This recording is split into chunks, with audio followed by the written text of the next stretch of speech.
Have you ever noticed you randomly start imagining a situation that hasn't happened? A conversation, a future moment, a perfect version of events, and suddenly it feels real, like you're not just thinking about it, you're inside it. And for a few seconds, or sometimes minutes, it feels better than reality itself. Now here's the strange part. This isn't just random imagination. There's a very specific type of psychology behind people who do this often. And if this feels a little too familiar, this might be more about you than you think. 1. You mentally rehearse control. People who imagine fake scenarios a lot aren't just daydreaming, they're rehearsing control. In real life, conversations are unpredictable. People interrupt, misunderstand, react in ways you didn't expect, but in your mind, everything flows perfectly. You say the right thing at the right time with the right tone, and the other person finally understands you. That's not random. That's your brain creating a space where control actually exists. 2. You process emotions in private. Some people talk things out. Some people write. And then there are people who simulate everything internally. If something bothered you, you don't always react immediately. Instead, later, you replay it, you tweak it, you re-feel it until it makes sense. It's quiet, invisible, but it's actually a deep form of emotional processing. 3. You crave being understood deeply. There's a pattern here most people miss. In these imagined scenarios, people don't just listen to you, they get you completely. No confusion, no explaining yourself twice, just instant understanding. That tells you something important. It's not the scenario you're attached to.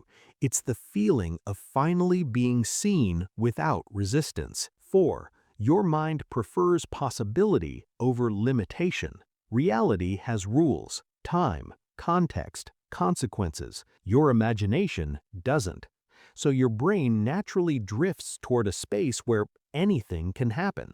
You can win the argument, fix the past, create a perfect future, not because you're unrealistic, but because your mind is wired to explore what could be instead of just accepting what is. 5. You have high mental immersion. Not everyone can do this. Some people think in words, some in quick flashes, but you can build entire scenes, voices, expressions, timing.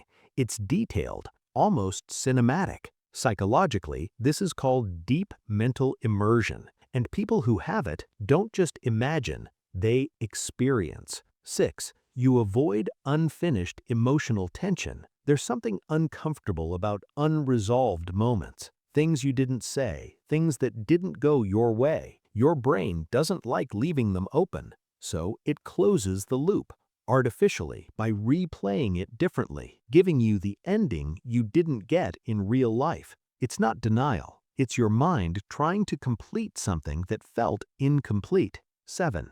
You feel safer inside your own head. This is the part people don't talk about. In your imagination, there's no judgment. No rejection, no risk of embarrassment. You can express everything freely, and that creates a subtle shift.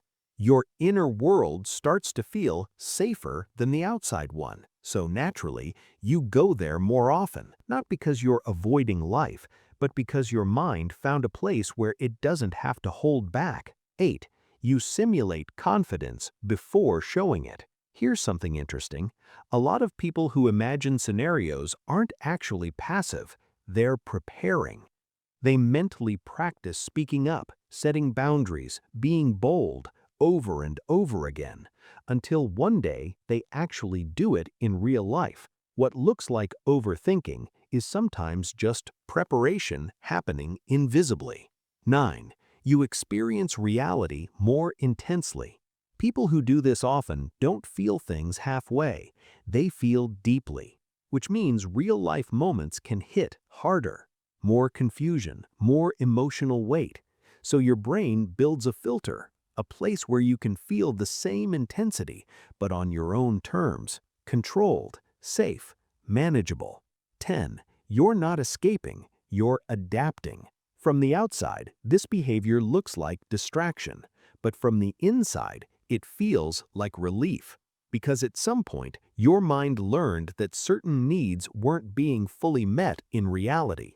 So it created an alternative, not as a weakness, but as an adaptation, a quiet one, the kind nobody notices.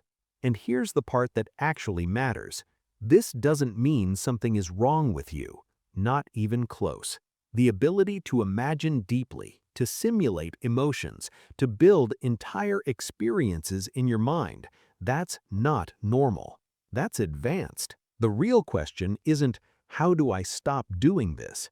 It's, what is your mind trying to give you that your real life isn't? Because once you understand that, you don't lose this ability. You just stop needing to disappear into it as often. And instead, you start bringing parts of that inner world into reality, slowly, awkwardly, but genuinely. So, if you watched this and felt that quiet moment of recognition, the kind where you didn't react, you just understood, then you're exactly the type of person this was meant for. And if you really enjoy content like this, consider subscribing and turning on the notification bell so you don't miss future uploads. I genuinely appreciate all your support. See you in the next one.